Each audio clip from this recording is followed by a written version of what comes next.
Assalamualaikum warahmatullahi wabarakatuh. Sugeng siang para siswa, iki ulangan pisanan basa Jawa ing kelas 3 semester 1 tahun ajaran 2020-2021. Ayo sadurunge piwulangan kawiwitan padha ndonga lan munjukake rasa syukur ing ngarsane Gusti Allah, ya Gusti kang murbeng dumadi, Gusti kang nguwasani sakabeh alam. Kejaba iku ayo padha nyuwun muga-muga aku lan sliramu kabeh, Bapak Ibu guru lan Bapak Ibune dhewe ing dalem, Mas, Mbak Yu, adik lan kabeh keluarga, muga-muga pinaringan bagas waras lan didohke saka bebendu Covid-19. Para siswa kabeh, manut MGMP Basa Jawa Jepara, ulangan kang pisanan yaiku bab nelaah cerita Ramayana episode Anoman Buto. Bab cerita Ramayana wis kerep disinaoni ing kelas tunggal lan kelas kalih wingi, utawa kelas 7 lan kelas 8 wingi. Iki mengko awake dhewe sinau Anoman Buto. Wis ngerti to Anoman wujute ngene iki. Iki sing diarani sinten mau Anoman. Anoman kuwi wujude kethek, rupane putih. Mula Anoman uga sinebut kethek putih. Dene Anoman ing kelas 7 lan 8 wingi wis disinaoni. Anoman iki putrane Dewi Anjani. Sireng to? Dewi Anjani kuwi putrane Resi Gutama. Resi Gutama kagungan putra 3 sing bareng Dewi Anjani.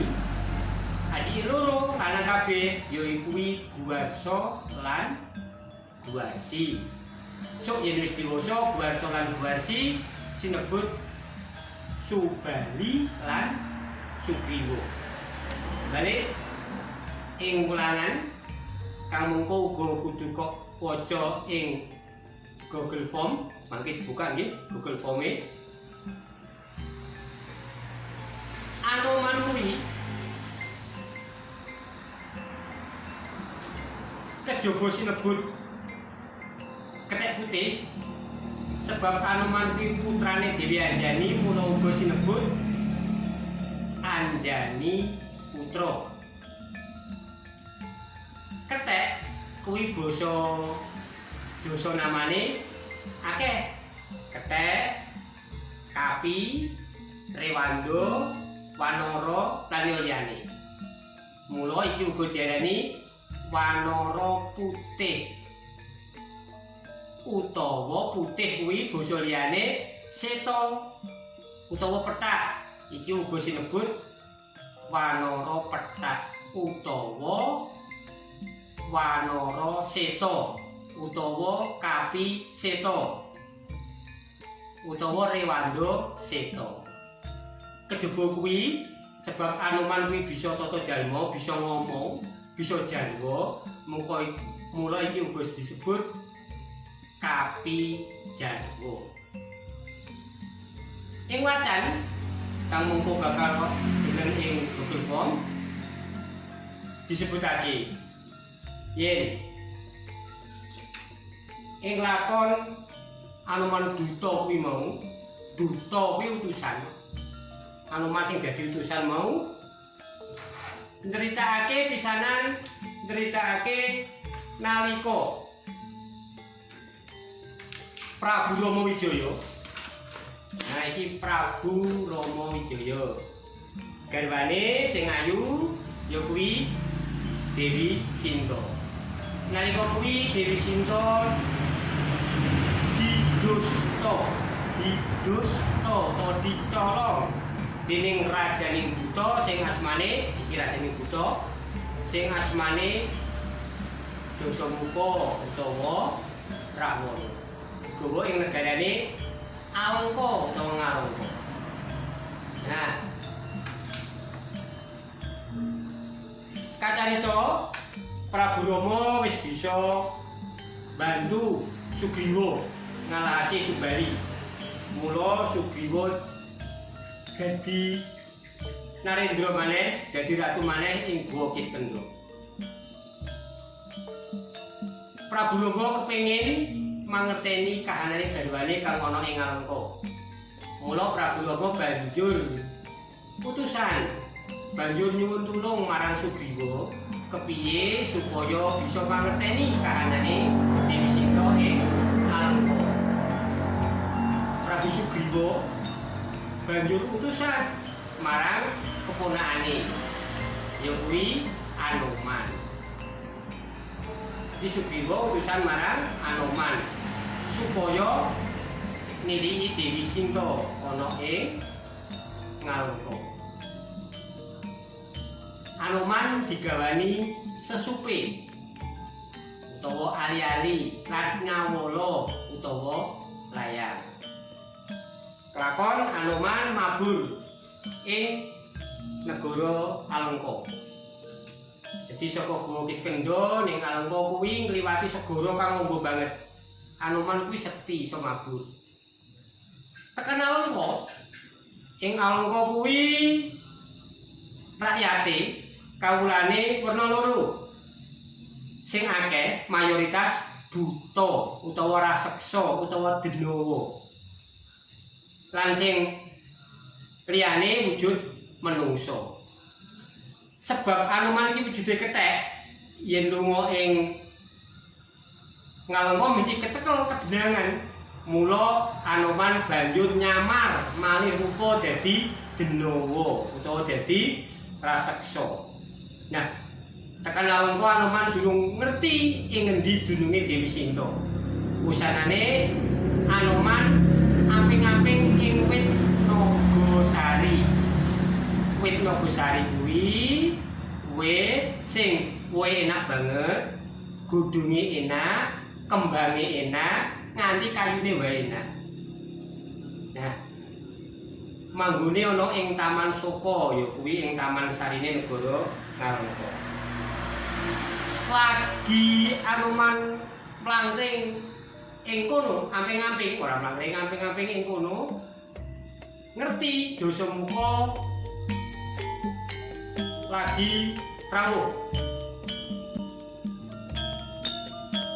ing jero gedung sing dirawuhi Dasamuka ana wanudya kang keprungu lagi muwun utawa nangis. Terus Anoman duweni dudukan, duweni kesimpulan yen sing nangis kuwi mau mesti Dewi Sinta. Bareng Prabu Rahwana metu saka gedung mau, metu Anoman malih dadi kethek malih mencolot mlebu ning gedung mau nemoni Dewi Sinta. Dewi Sinta percaya yen kuwi utusane garwane sebab nggawa tandha bukti ya kuwi sesupe utawa ali-ali lan nawala utawa layang. Nah, siji tugas Anoman wis rampung. Nanging Anoman duweni tugas sing nomor loro, ya kuwi ngukur sepira kekuatane prajurit ing Alengka. Kanggo ngukur kekuatane prajurit ing Alengka, Anoman duweni cara. Anoman enggal-enggal metu lan mangan kabeh woh lan godhong Nagasari nganti meh entek. Ya, nganti meh habis entek. Usanane kecekel. Pancen kuwi sing dikarepe dewine kecekel dening prajurit buta kang padha nesu sebab tanduran sing paling disenengi Prabu Dasamuka dirusak dening Anoman. Anoman dicekel, dibondo, terus buntute Anoman kuwi dibuntut ya. Iki Anoman. Nah, Yen ing wayang kulit buntute digawe ngene. Iki buntute gambar buntut. Nek buntute diklewerke, pucuke iki diwenehi kapuk terus dicelupi lenga kentik terus diobong. Anoman etok-etok kelaran, mencolot-mencolot. Rono mencolot rene. Gulung koming. Nalika Anoman diobong, mulane ana lagu Anoman obong. Kuwi cerita iki. Nanging iki ora kelaran temenan. Anoman kuwi sekti. Mulane Anoman banjur mlumpat ing dhuwur omah. Omah ing Alengka nalika kuwi payone digawe saka duk, mulane gampang kobong. Saben mlumpat ing dhuwur omah, omahe kobong, pindah omah liyane. Nganti akeh omah sing kobong, para buta durung nglenggolo, durung sadar yen kutane diobong Anoman. Bareng kabeh bangunan wis mentek kobong, lagi sadar. Mung kare siji bangunan sing ora kobong, ya kuwi bangunan sing dinggoni Dewi Sinta. Bareng wis Anoman langsung mlumpat jugur segara, genine mati, terus bali sowan ing Guwa Kiskendha matur karo Prabu Rama Wijaya. Prabu Rama Wijaya seneng penggalihe, dene mangerteni garwane tetep setya.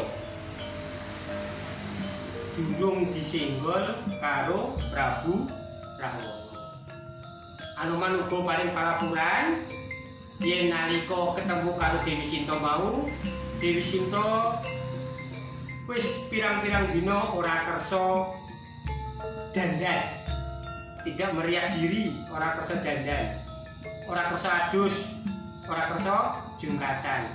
Karepe supaya ora katon ayu, supaya Prabu Dasamuka ora kersa. Kejebuki ing ndi-ndi Dewi Sinta uga tansah ngasta cundrik utawa patrem utawa keris cilik sing disempetke ing ngarepan pamriye yen mengko sewektu-wektu Prabu Dasamuka meksa dheweke arep suduk salira utawa arep bunuh diri nganggo keris mau. Sing iso nglipur Dewi Sinta ing Alengka mung Dewi Trijata. Dewi Trijata kuwi putrane Raden Gunawan Wibisana. Raden Gunawan Wibisana kuwi Raden Gunawan Wibisana. Raden Gunawan Wibisana kuwi adike Prabu Dasamuka. Jadi Trijata kuwi ponakane Prabu Dasamuka, nanging ora setuju karo tingkahe Prabu Dasamuka. Prabu Dasamuka kuwi duwe adi 3. Sing kalih praseksa, sing setunggal satriya. Jadi adike Prabu Dasamuka kuwi 3 utawa Dasamuka kuwi sedulure 3, dadi sekawan tekan Prabu Dasamuka. Adi sing sepisanan kuwi Kumbakarna, sing salah sijine adike asmane Kumbakarna. Buta gede banget. Senajan buta iki atine becik, ora sarujuk utawa ora setuju karo tingkahe Prabu Dasamuka. Adi sing nomor kalih praseksa uga nanging wanita utawa raseksi kang asmane ya kuwi Sarpa Penaka. Sarpa Penaka kuwi senajan wadon tur buta nanging tingkahe ora becik, watake ala, mula setuju banget karo kabeh sing dilakoni Prabu Dasamuka. Dene adi kang pungkasan ya kuwi mau Raden Gunawan Wibisana.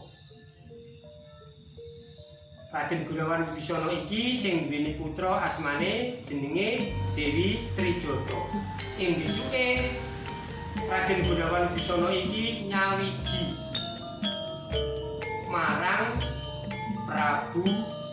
Tomo Wijoyo. Tekan semono dhisik ceritane sok diteruske maneh.